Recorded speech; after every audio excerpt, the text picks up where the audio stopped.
It is a lot to process. Is it too much? You know, OJ was like 9 months. It totally wrecked those people's brains. That was too much. Teaching them about DNA before anybody had ever heard DNA, it can be too much. It can be too much.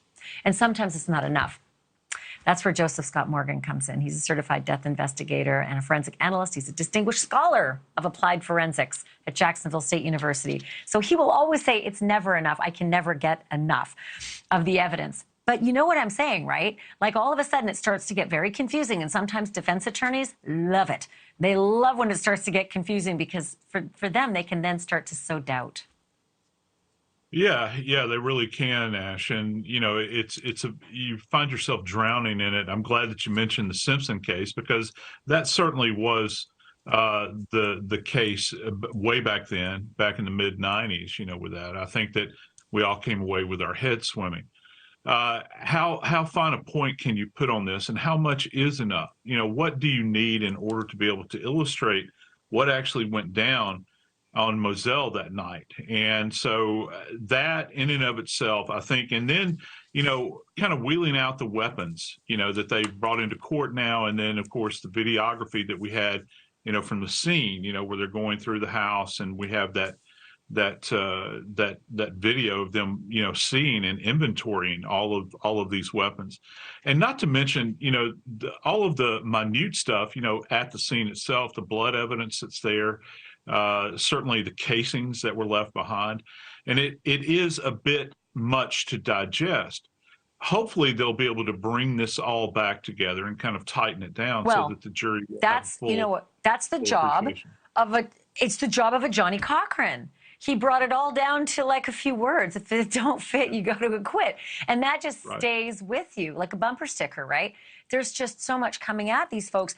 And one of the things that I think the defense is probably seizing on at this point, and you tell me if the death scene that you've been looking at will support this, is that no possibility could one person have done this. No way. This had to be two. It had to be two people. So you know how many shells, you know how many footprints, how many tire prints, you know the position of the bodies, the number of shots that each body took.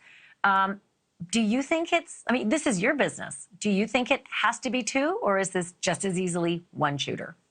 No, it could potentially be two. However, what is the more plausible? You know, you have this event that takes place in, let's face it, a very tight area, you know, when you're talking about a 30-foot distance between Paul and Maggie.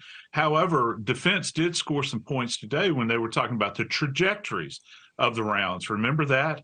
You know, he had her, the crime scene technician, on the stand, and really kind of got her twisted around a bit. She was a bit frustrated and began to apply the protractor there and talk about the trajectory of the rounds. And this was significant because he actually mentioned at one point in time, Ash, you know, this line of trajectory goes out and it keeps going and it keeps going and it keeps going.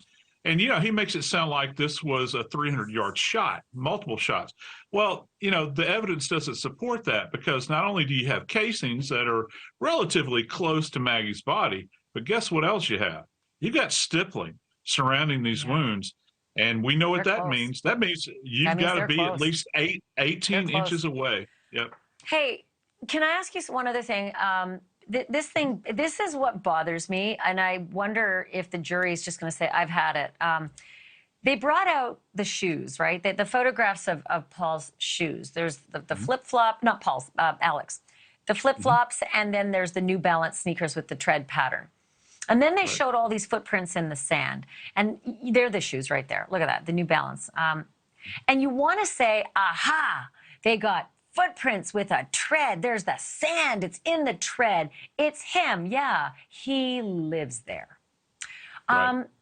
Help me to understand why anybody cares about a guy who has footprints in the sand at his own home, and why anyone thinks this is forensically going to mean a heap of anything. Yeah, it's much ado about nothing. It's a great diminishment here, I think, and you're wasting time on this particular evidence because, as you stated and rightly stated, Paul was known to traipse through this area. The whole family was. You know, Maggie went out there regularly to check on those dogs. They have to feed the dogs, and so this is not some eureka moment. It's kind of like finding DNA at a scene where people inhabit that space. It's all fine and good. You say that you got DNA, that's fine. Shoe prints are the same way. It's an individualized tie back that you can have to these individuals. What's more striking, which defense made quite a bit of hay with, Ash, is this idea that you've got the police that are tracking through this area as well. So you've got an overlay of potential prints that are in this area.